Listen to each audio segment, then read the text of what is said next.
All right, my name is Lorenzo Bell. The date is July 9th, 1999. What was your place of birth and where did you grow up? What was my place of birth and where did I grow up? I was born in Augusta, Georgia. I grew up during my early teen years in Augusta, Georgia. And I was later, after my 17th birthday, I migrated to Philadelphia, Pennsylvania. And what year were you born? What year I was born? It was 1925. And when you moved to Philadelphia, what prompted that move to Philadelphia? Did your family move there, or did you move there by yourself? Or When I moved to Philadelphia, and what prompted my movement to Philadelphia was I wanted to get a good government job. My family did not move there. I was there living with an aunt on my mother's side. what did you do once you moved to Philadelphia? When I was in Philadelphia, what did I do when I was in Philadelphia? First, I was 17 years old. I had to go get a working permit from a local school to be able to work. After obtaining a working permit, I got a job working in the shipyard, well, the Navy Yard actually, in Philadelphia. And I worked as a sheet metal mechanic helper. And I worked on the battleship USS Wisconsin, which it took 3 years to complete. Is that the only ship you worked on? Did you just focus on working on that one? Yeah, we focused on working. The only ship that I worked on and what we focused on was mostly the USS Wisconsin. And were there other African Americans that were working on the same project with you? I mean, Sure, there was quite a few. was as you were doing the work there at the shipyard, was there much interaction between the blacks and the whites working on the ships, or everybody kind of stayed to themselves, or how did that work? Well, what interaction was going on while I was working the shipyard? Everybody intermingled. Everybody had a job to do, and they had a supervisor who would come around in the morning and would tell them with the blueprints what had to be done. There was no controversy. Most time was spent, that I spent, was going checking out tools. And after checking out tools, I would come back to the job and would assist the mechanic. So what year did you start working at the shipyard? I started working in the shipyard in 1944. No, wait, let me see. I started working in the shipyard in 1943, of September of 1943. When is your birthday? When did you turn 18? I turned 18. When did I turn 18? It was that November the 8th. Yeah, 1944. Was Philadelphia very different from Augusta? Yeah, I turned 18 in Philadelphia. But because my friends were going into service, I moved my age up. Instead of November 8th, I moved to October the 16th in order to get into service. And then I was drafted earlier. So what day did you actually get drafted? When did you? In January. I don't know what year did I actually get date I got drafted. It was in January of '44. but I was sent on a 3-week leave to get business and everything straightened out. So that I had to return to service on the 17th of February, 1944. And you wanted to do the war? Sure, I wanted to go into. Did I want to get into the war? Sure, I wanted to go, because all the boys at that time were leaving. They wanted to go into service. As a matter of fact, I asked for the Navy because I had been working on the ships, but they gave me Army. Now, how did you get drafted? Because I would think working in the shipyard would have been a protected war industry. Well, how did I get drafted? Because I was not essential worker. Okay. Only essential workers were deferred, Okay. given a draft status. Or if I had been 4F, Okay. that's what they classified those that wasn't qualified physically to go into service.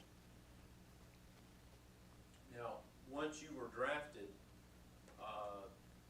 and you went through those number of weeks where you had to get everything in order, where were you sent for your basic training? Where was I sent for my basic training? I was sent to Fort Bragg, North Carolina. It was always been a fort.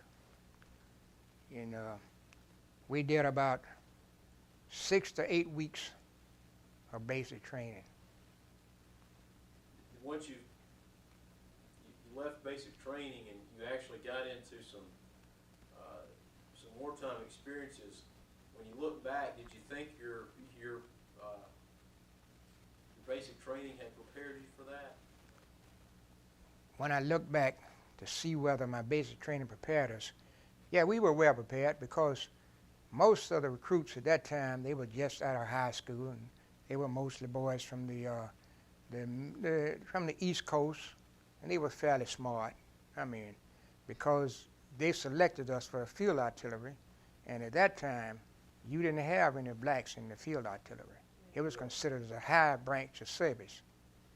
The only thing that the blacks was selected to go in with most was quartermasters of the trucking outfit or some rear echelon duties. So we were considered privileged. But in taking basic training, there was another white outfit, we called the 16th Field Artillery. We were called the 16th Separate Field Artillery. So there was a disparity among the two groups. Now, were the drill instructors, were they white or black? Our drill instructors were white at basic training. Yeah, our drill instructors, they were white. Did you want to go into the war even though you knew you might be doing trucking or quartermaster? Did I want to go into war? Even though you knew you might be doing, a lower type of job? Did I want to go into war to know that I might be able to take a lower type of job? Sure, I wanted to go into the war, because we felt that was privilege. And we took pride in serving our country, because the black press, we had been pleading, why couldn't we was Americans, why couldn't we take part in the war? There had papers such as the Pittsburgh Courier, the Chicago Defender, the Amsterdam News. They were all citing why the Negro couldn't fight. This was his country as much as anybody else. So when did you actually get your assignment to the field artillery? Did that happen as you went in? When I actually got my assignment to the field artillery, when we finished basic training, we would ship to Fort Huachuca, Arizona, where we was assigned to the 92nd Buffalo Division. And this Buffalo Division was the forerunner of the cavalry. During the wars with the Indians in the troops, the Buffalo soldiers helped in the struggle then. So we was a forerunner. It was the forerunner of our outfit. So, give us your full regiment, company, regiment, battalion, division. Give us that whole nomenclature all the way up the chain there. All right, you want the whole nomenclature of my outfit. Right. Okay, when we went to Fort Huachuca, Arizona, we was assigned to the 92nd Division. And the division consists of infantrymen, artillerymen, medics, and you have certain breakdown, which I have a book that would break it all down to you. But in my outfit, we had in the artillery, there was 4 battalions, 597, 598, 599, and 600. Okay, the 597 and 598 battalions, they were had the 105 millimeter Howards. The 598 and 600 had the 155 millimeter Howards. And each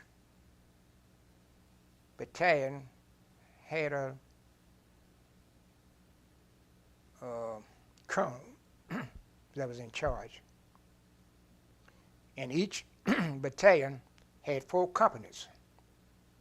Company A, Company B, Company C, and Company D.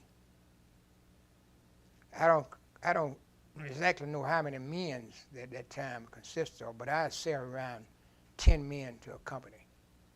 Which company were you in? I was in B company. Of the 59. Oh, which company that I was in the B company of the 597 Field Artillery, 92nd Division. Very good.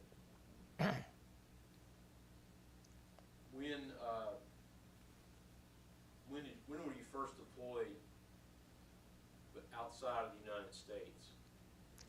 Well, we left. When I was first deployed outside of the United States, when we reached Italy, I believe it was in September of '44. We went in from Leghorn, Italy, and we went immediately to a camping area, and we was stayed there for about a week, living in what we call shelter halves. Each man had a half of a tent, and boy, did it rain in Italy during that time. I mean, it seemed like the monsoon season hit Italy, but we were there, and then we got assigned. So each artillery had to support an infantry battalion, a regiment rather, and that was their job. And we stayed in the rear echelon, just somewhat between 6 to 7 miles behind the infantry. And our job was to supply the infantry or whoever with fire whenever was needed. And they would call down a fire mission. Said battery B, 20 rounds, charge 5, fired wheel, or fired command. Each shell has 7 charges, powder bags. All right, you had a gunner. You had a man who would open the breech, and had a man that was put the shells together, put the shells and drop the charges in, and pass it along and hit the breech. And then you had a man to close the breech, breech rather. And then a man would pull the lanyard cord to fire the gun. My job, I was a gunner. So therefore, when a command came down, battery B, elevate 15 degrees or depress 20 degrees, right so many degrees, or left so many degrees. My job was to get on that gun, straddle the leg, and to look through the sight, which was somewhat similar to a surveyor's pole, which had a red light facing where we could aim on it. The enemy couldn't see the light, but we could see the light because we were facing it. In line off of that particular site, which where we were going to press, elevate so many degrees. And then after we got that, then we commenced firing whenever order came down. But each charge would determine how far that shell was going. If you put 5 shells, that means it was going to shoot 5 miles. 7 shells was the maximum. It was going to shoot 7 miles. And mission would come down, like we sent the infantry sent out a patrol, and they'd get caught. They wanted a smoke screen, so to help bail them out. We were there to provide it. If a convoy, enemy convoy came along, they would say, we see an enemy convoy, because we had a man up in observation, up near the front line, that would call down for a fire mission on the convoy. Then after we completed the mission, they would call, come down, mission completed. Now, the infantry unit you were supporting, it was an all-black unit as well from the 92nd Division. All black unit. Because we had a unit that we supported. It was an all black unit. But there were times we worked along with the Japanese division. Yeah. The Nisi division. The 442nd. It was one of the most. It was actually the sacrificial lamb. You had more Nisis got Purple Hearts than any other soldiers during World War II. They was fierce fighters. And we were assigned to the 5th Army, General Mark Clark Army.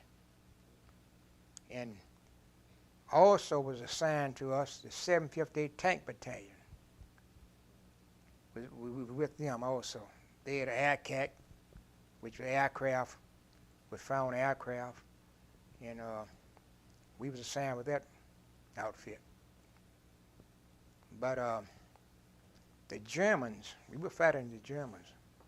The Germans had what they call 88s. I mean, they were screaming ammunition. The Germans, what they would do, they would paint a building with a red cross, and they had their guns on half tracks. They would roll their guns out from the side of the building and found us and roll them back, and we couldn't determine where the muzzle blast was coming from, you see. But we couldn't find them unless we got instruction from Washington or the command headquarters, because we thinking that that was a hospital. That's the kind of tactics they were using on us. Now, how much were you subjected to incoming German anti-battery fire? Certainly. We were subjected to incoming German battery fire practically every afternoon. During the time, we had to go back about 2 miles to get our food, 2 or 3 men at the time. And the Germans would see us going back, and they would,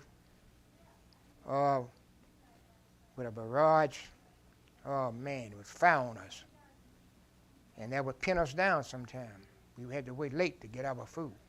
So you ought to see we used to laugh about how the old men was in service with us.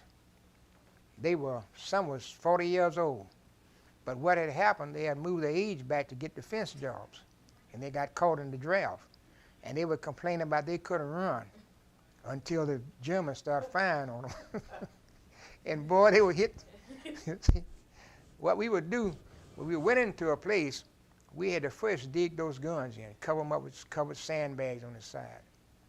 And we did that before we made a place for ourselves. And then we would dig a big hole in the ground, maybe 5 feet, 6 feet, maybe about 8, and get logs and put over the top and fill sandbags and put a tarpaulin over it. And that's where we stayed in. We had candles and flashlights while we was fighting. And we fought in shifts. We had 12-hour shifts. We would fight 12 hours. Then the next crew would relieve us. We didn't stay on the front line the whole time. Next shift would come on. They would stay on from 12 to 12 the next day, and we went on 12 the next day to 12 at night. That's the way the war was fought. Now, what were you issued as far as personal sidearms? Were y'all issued Garand's or M1 carbines or just revolvers, or what? Did you carry anything? Well, our personal weapons that we were issued were 30 carbines, semi-automatics. We had a clip that would hold 15 rounds, and some would have another clip welded to the back, so they all had to just flip clips. And actually, we could have 16 rounds because we could keep one round up in the chamber, and that would give us 15 more rounds of ammunition. What did you think of that gun? Was it good? Yeah, it was pretty good. That was a lot of playing it because you had to be steady with it. You had a lot of recoil and jump around, But as far as being accurate, it was very accurate. Now, did everybody on the gun crew have one? Sure, every band had a gun. He had to carry the gun at all times and keep his gun and maintenance on his gun. That was required every day. Same thing about there was housework. After we found a fire mission, we had to go and swap them out and clean them up, because they would tell us we was indispensable. But those guns, it would take months to get a gun, but they could get a new troop. Yeah. So we kept our equipment in good shape. During the rain, while it rained, we would take the guns and turn them down. Kept across the shoulder, turn the barrel down to carry that way. Now, y'all had 105s, right? Correct. Yeah, we had 105. That's what ammunition we had. And how often did you have to move the guns? Did y'all move them forward as the infantry advanced, or did y'all generally stay put? How often that we moved the guns depend on how often the infantry advanced. Sometimes we would stay in one position for 2 months, just mainly firing on convoys and what have you. Then as the infantry, at one case going through, I think it was Lucca, Italy, we advanced so fast we went into an area before the infantry got there. So the general told our commander that if he didn't get us back as quick as he could, he was going to court-martial him for everything, for every button he had on his outfit. But we usually stayed in a place quite a long time. We stayed in a town like Pisa for quite some time until all the people there knew us, almost by names. Wow. Yeah. How did the Italian people, speaking of that, how did they respond to you? Well, how did the Italians respond to us? At first, they were a little curious because there had been so much propaganda. Some of the troops that came through, the white troops, had told them that we were cannibals. We ate babies. We had tails. Don't have no dealing with us. But when we got to a town and we took up time with the children, and there was a lot of candy and cigarettes that we would give. At time for meals, some of the fellows you never would see eat but one mess of food. He would get 2. He would come back to seconds in order to feed the children and to their families. So whenever they rejoiced when we came there, and they cried when we left. When we go out, a typical example of that was Via Reggio. When we went up the coast, up to Genoa, we came back to Villa Reggio, there was a posted sign off limit. This is one time our general, which was General Allman, spoke up for his troops. He tore the sign down and said, my troops helped took this town, and this will be their town. So he put that town off limit to nothing but the 92nd Division. Wow. You had mentioned to us in a previous conversation about how your unit managed to get back Columbus's ashes or something to that. Oh, yeah. You want to tell us that story? Yeah, up in Genoa, Italy, during his, I guess it was during his birthday. Some of the Italians had taken Columbus' ashes and hid them in the mountains. So we had a big ceremony, and we restored the ashes. The 92nd Division, they had a black choir, was popular during the 40s and 50s and probably into the 60s. It was called Wings Over Jordan, a singing group. I think they was from out of Cleveland, Ohio. I know it was Ohio. And they came over and helped us in the celebration. And that was quite a feat for us. You know, that brought back a lot of good feelings among everyone. And I may also mention that in order to keep the morale up, we had shows that come over. There was a show called Shuffling Along with Noble of Sicily. Okay, then we had certain sport events. We had football, spaghetti bowl between the Japanese soldiers in the 92nd Division, troops in the 92nd Division. And, well, we had USOs. Who won the football game? I can't recall now, but I don't believe we did. But anyway, I can't recall. Because they had one player there, he played football here in Atlanta. His name was John Moody. I think his name was Moody. He played on that team, but he had been a Morris Brown student before going into service. Did it make you feel better? Did you all like it when the? Oh, sure. It built our morale. It really helped our morale. We were seen, and when we went over and we saw the black Red Cross USO workers, and then we saw a lot of blacks had came out of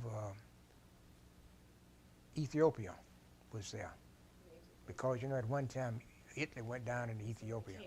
Yeah, they was there. And so whenever we would see a black, that would make us feel good. We felt proud, you know. We would see such shows of the blacks. We built our morale up. And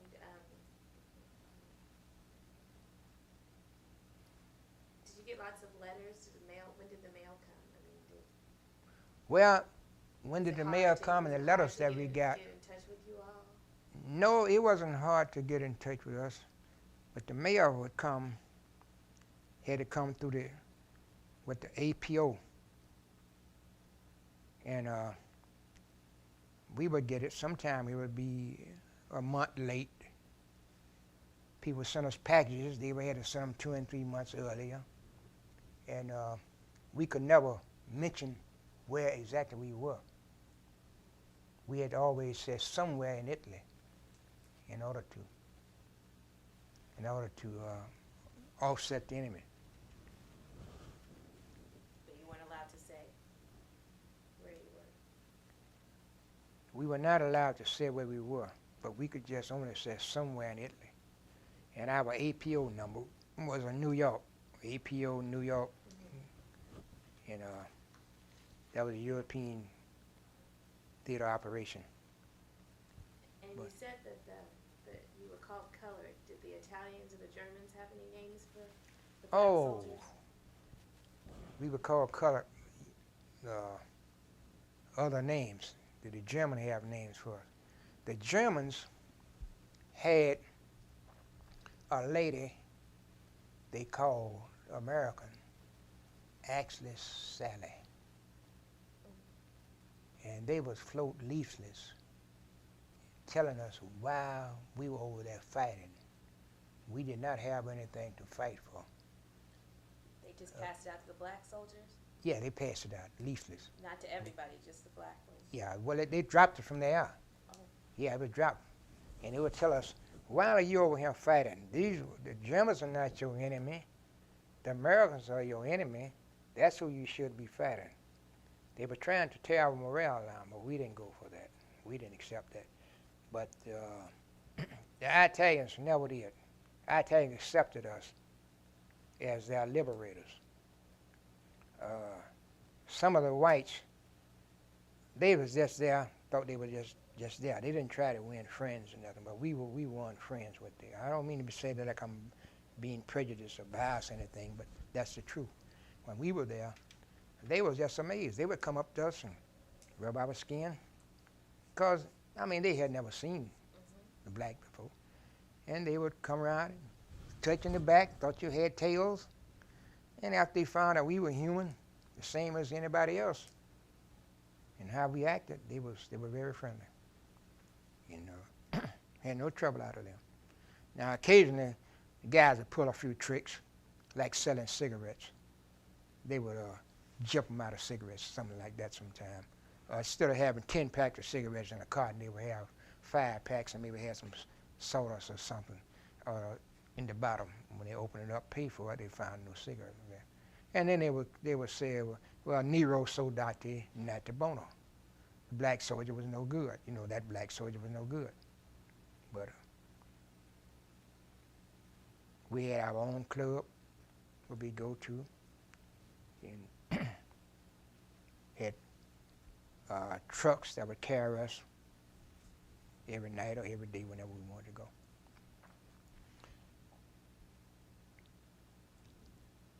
Was there, kind of on that same line that she'd asked, I don't know if we picked it up, but U.S. troops, they referred to you as colored units, is that right?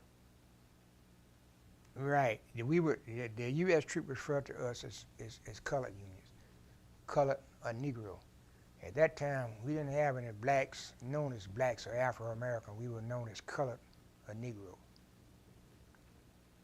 Was that a term you found particularly offensive, or what would you have, if that wasn't acceptable, what would you have preferred to have been called? Well, at that time, do I consider those terms to be offensive? No, because we had been conditioned for a long time that we were colored. And whenever we signed any kind of major paper of any value, they native race, we always would put colored, and later would be either Negro. That was accepted during that time. That was accepted name. But the one name that we could not accept was the N-word, niggers.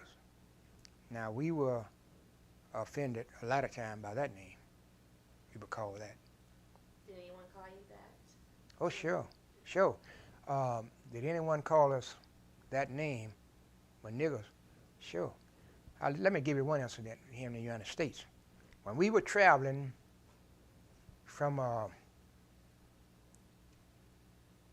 Fort Bragg, coming through Atlanta, we ate on Decatur Street at a place called the Metropolitan Cafe. We had meal tickets. All right, the white troops went to Rich's. They ate at the Magnolia Room. So then we all met back at the Union Station. We were going to Arizona. It was a troop train. When we got to Little Rock, Arkansas, now this is as vivid to me as was happening today. The porter came through and told us he'd have to pull the curtains. We wanted to know why. He said, well, it'd be best we pull the curtains. Not knowing at that time, we couldn't even, it might have started a route going through Little Rock, Arkansas. And so we could not be on a troop train. So we met a lot of racism. Of course, that was the climate at that time of the South, but we met a lot of racism. Not only did we fight war over there, some of the troops had to fight war right here. I recall the time of one incident here in Georgia. A black colonel came through. I don't know exactly what time it was, but he got shot just driving through the town. So there's always been a lot of hostility during that time.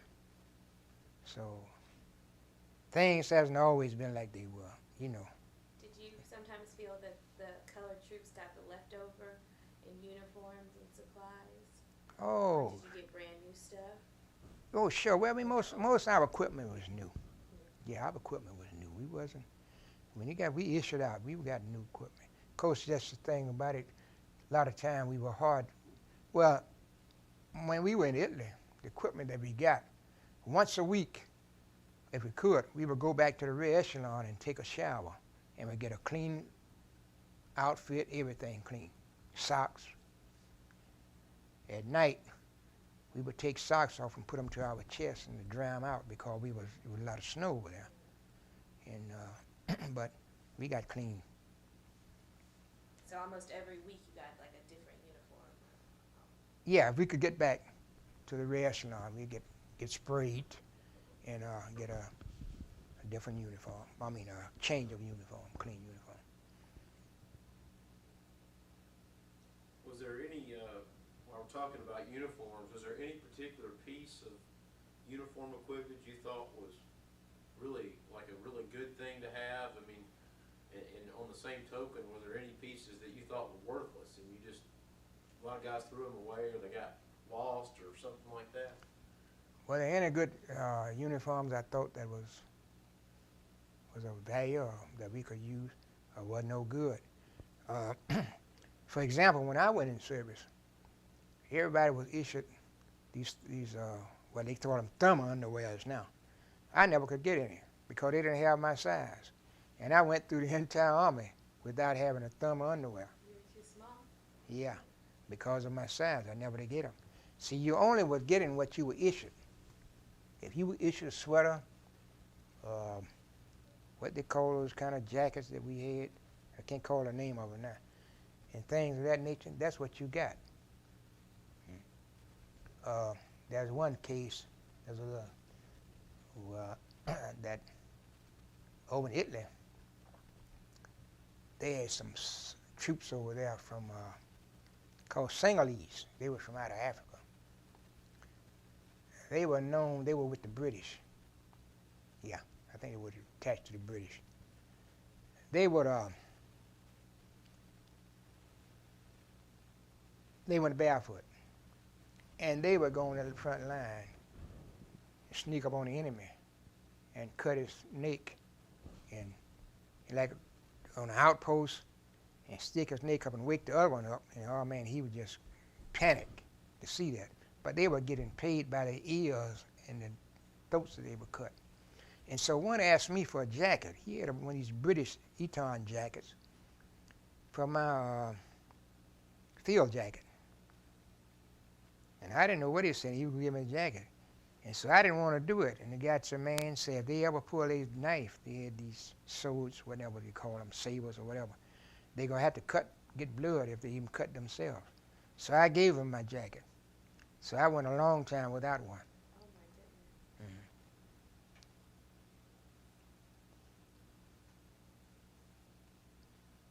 So when you were talking about what you ate, y'all usually went back to the rear and ate 2 or 3 miles.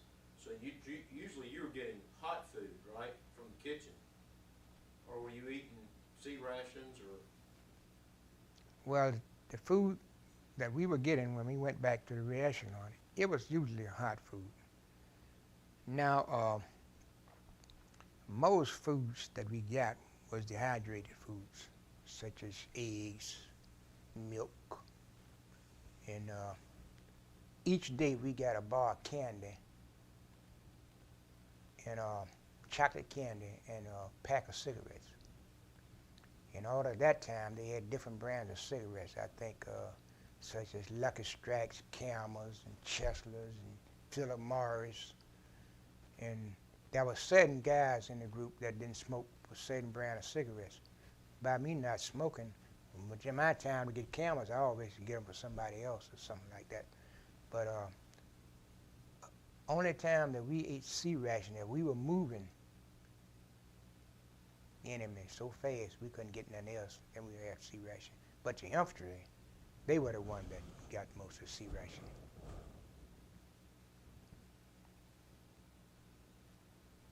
So what was your favorite piece, or the piece you ended up using the most of all your equipment? Was there something that you guys had to use every day? The favorite piece of equipment that I had to use every day, I would say was my helmet. The reason I say my helmet, because we would take what they call a can of canned heat and light it and put the helmet over it and get hot water to shave with. And we had a net to go over our helmet to camouflage. Also, we had a net to go around our gun to correspond with the terrain. And so that would be the most important thing that I used every day. When you moved the guns, were the guns moved by deuce and a halves, or? When we moved the guns was moved by, we had prime movers, Okay, 2.5 ton trucks. Okay. And we rode, we didn't walk. We rode everywhere we went. The infantry was the only one unfortunate. We were fortunate to ride. And we had a song about as the caissons go rolling along, we roll along with the trucks. Well, what was your first engagement? Where was the first time you guys actually participated in combat action? What was the first time that we participated in combat? I believe that was in Pisa, Italy. We got our first dose of combat. And that would have been in when? That was in 45, I believe it was, 45. Because we stayed in the area a long time without doing anything, just waiting to be called. And that was in 45. I don't know, I think it was in, I can't say exactly what month it was in, because we had our big push in November of 45, I believe it was. But we had been firing before then. So we got the enemy pushed and we kept them going. But occasionally the enemy, now I came in with contact in Pisa with some misfortunates to a lot of the troops, but I was fortunate. There was a guy in my outfit, was named Howard Bellamy from Indianapolis, Indiana, which we call Naptown. We were in Pisa, and we decided to go to the USO. Excuse me. While we was at the USO, Bellamy said, let's go get some vino. You know, that's the word, the Italian word for wine. And you got the Blanco and the Rosé. So we were going uptown to get some wine. We were going about 15 minutes, and the USO blowed up. But this is what happened. They had stowed some mines from the sea, Luganian Sea, I think that's what it was, into the basement. In some kind of way they were set off. And I had one buddy, his name was Bell, but he's from Memphis. He got saved because he was sitting on the piano stool, and he blew him behind the piano. But we missed that incident just about 15 minutes. Wow.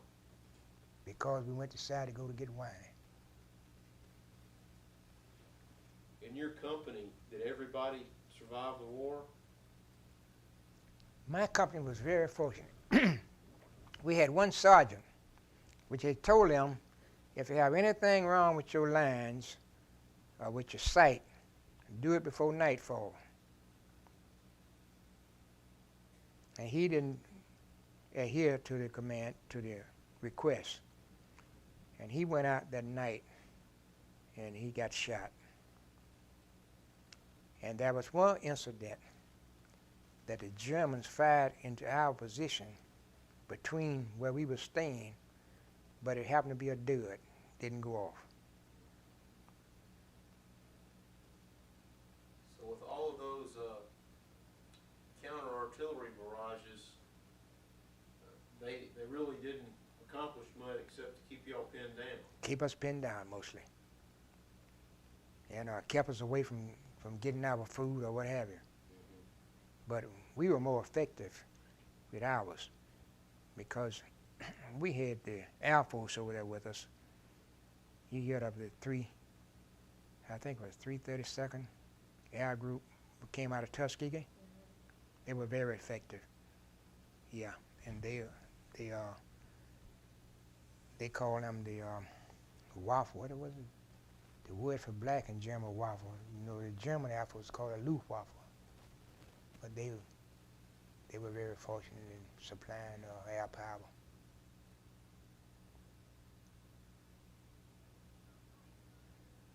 Where were you when you heard the Germans had surrendered? When did you get that information?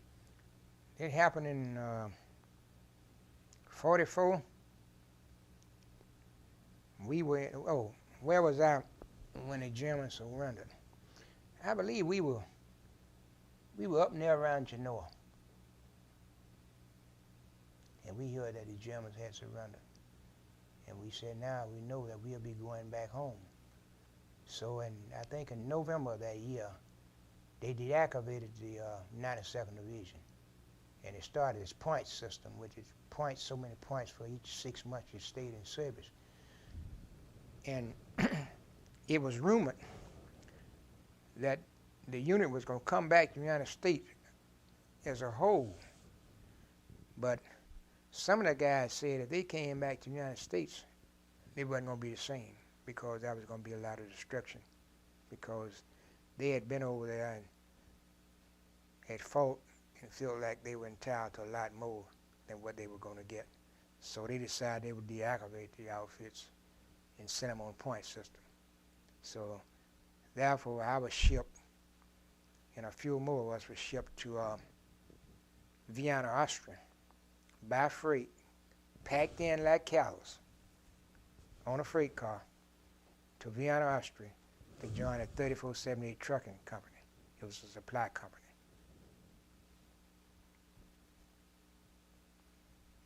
And what did you do once you were there? When we were there, what did we do when we were there in Austria? We hauled supplies. We got stuff like for the Army troops. We got American liquor for the officers. And we went to a place in the mountains that people needed rations and food to carry them the food. And they had a 5th Army Rest Center up in, I think that was Butcher's Garden, one of those places that we carried food and picked up supplies. They were. Everyone that was doing that, were they black? Was everyone doing that? Was it? Yeah, they were black. Mm-hmm. They were black. Now, when we were in Austria, the city was divided into 4 zones, sections. You had a section for the French, section for the Russians, section for the English, and section for our section. And if we went from one section to the other section, we had to use a pass to go through. The Russians were the only troops that were allowed to carry artillery pieces, their guns at all times. We couldn't carry guns, but they carried their guns all the time. So we would make it different areas like haul coal and pick up supplies in that trucking outfit. go to say cities like Linz, Austria, Salzburg, and pick up different things for the outfit. And I got to become dispatcher. For the outfit, I was assistant dispatcher, and the dispatcher had enough for leaving to come home. So my job was in charge of to make sure that all the vehicles were in good running order, keep a record of a log of the maintenance work to be done, and to make sure that each vehicle had 2 drivers assigned. We make out a report on what details each man was supposed to carry out and perform, and then turn in my report to headquarters at the end of every day. Now, when did you finally get discharged? I was discharged. When did I finally get discharged? I was discharged in June the 11th, 1946 at Fort Dix, New Jersey, because I went back to Philadelphia for a brief week stay. Then I came back to Augusta.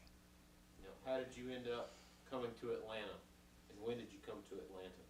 How did I end up coming to Atlanta? All right, my first wife, I put emphasis on first because this is my 3rd wife. But anyway, my first wife, she was in Atlanta, and she wanted to come back home. And I had been working at Camp Gordon, and they had a reduction in force. And so I came to Atlanta to seek employment. And that's how I got here to Atlanta. And when I got to Atlanta, my first job was with the Atlanta Broom Company, which I worked for a while. My father-in-law, he was instrumental in getting that job for me. And then I had an advertisement. They wanted a fellow that attended college to work as a food chemist, which is, you might have heard of this company, called the Dairy Tech Corporation. We was out there in Sage Hill now, Zonalite Place, right down from Channel 5, present Channel 5. And we was manufacturing chemists for dairies and ice cream plants. And I got that job, and I stayed there almost 25 years, but we moved to Doraville. After I was there about 18 years, we moved up into Doraville. What year then did you move to Atlanta?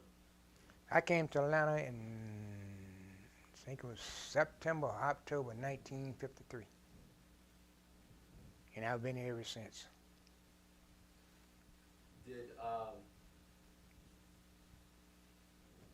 I have heard, and I don't know how true it is, maybe you can clear it up for us, that the white officers that were put in charge of all black units generally tended to be Southerners. Was there any truth to that? Was all white troops that was put in charge of the blacks was Southerners. Well, I can't say all, but the majority were Southerners.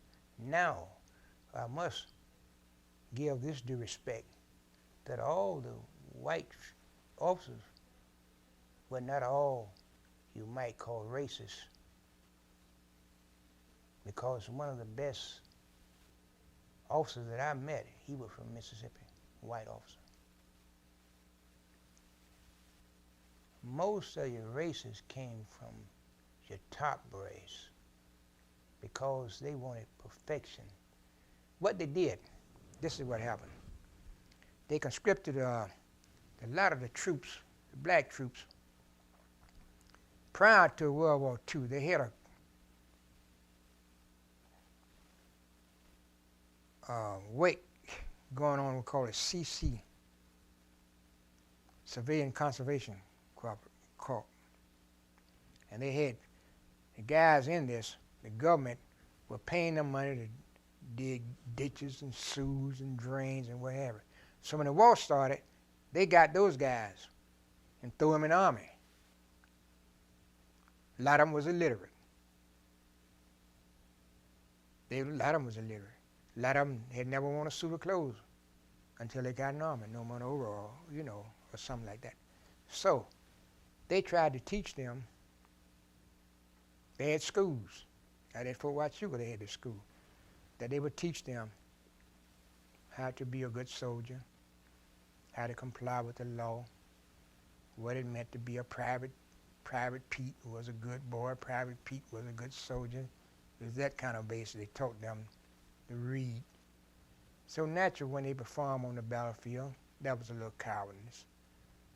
That was a little frightening. But as a whole, they stood up and fought. There was some misjudgments. One of our generals, he directed fire on some of the, killed up a lot of his own men because he directed fire short of what it should have been. And but when things went wrong, the black officers got rebuked for it because a lot of them were incompetent, I must say. They were just out of college. They tried to put outfit together real quick because our General Armand, he was the brother-in-law of General Marshall, who was the chief of staff under President Truman. And he wanted to make a big showing. He wanted to make a spirited corps out of his black troops.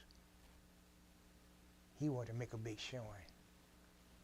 And so when he took over, and then we got assigned to the 5th Army under General Mark Clark, he too, himself, he wanted to be like what this General Patton. He wanted to be another Patton. And he wanted everything in perfection. And when something went wrong, he always thought that the troops were not full, couldn't do a good job. And our general, he felt that regardless to how much education one of the black soldiers had, that he still wasn't qualified to do a good job. And the only time he really spoke us up for us when we went into the town of Villa Reggio, and he declared the town off limit to everybody but the 92nd Division. Since they took that town, it was their town. But he felt to show how incompetent he was. During the Korean War, they sent him to Korean War, and he failed. He failed. Monica, do you have any things? You got a good conduct medal. What was that? Because good conduct. And I got a good conduct medal. Yeah, I got a good conduct medal, and I got 2 campaign medals.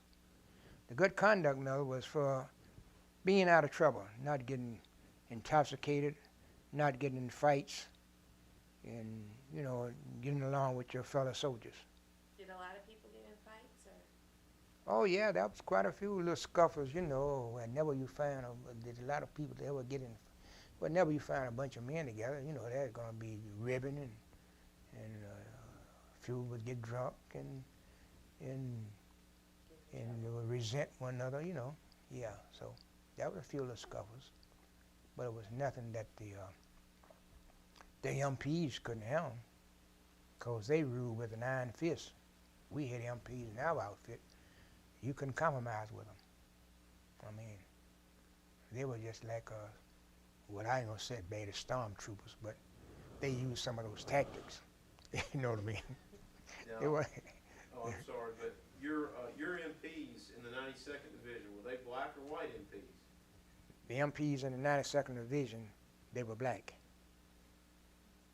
But they were loyal to the father, the white father. Oh. They were loyal to him. And they couldn't hear nothing but what he said do. That was carried out. That was the law. Otherwise, they were the law. But, and like I said, that was a lot of incompetence. But in spite of all that, soldiers fought well. In my outfit, not saying it because of my outfit, but the 597, it was one of the best field artillery outfits over there. We got highly recommendation. We got highly praise. General Coburn, he was one of the best qualified. He was a white general. Yeah. And we had a lot of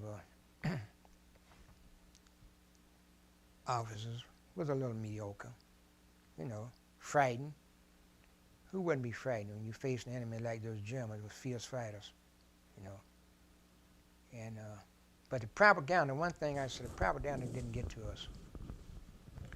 We received the Stars and Stripes every day, was telling what was going on the Western Front, what was happening over in the Pacific, and how they was trying to tear our morale down and whatever.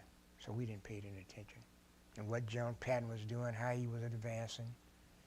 So we got information. Then when you came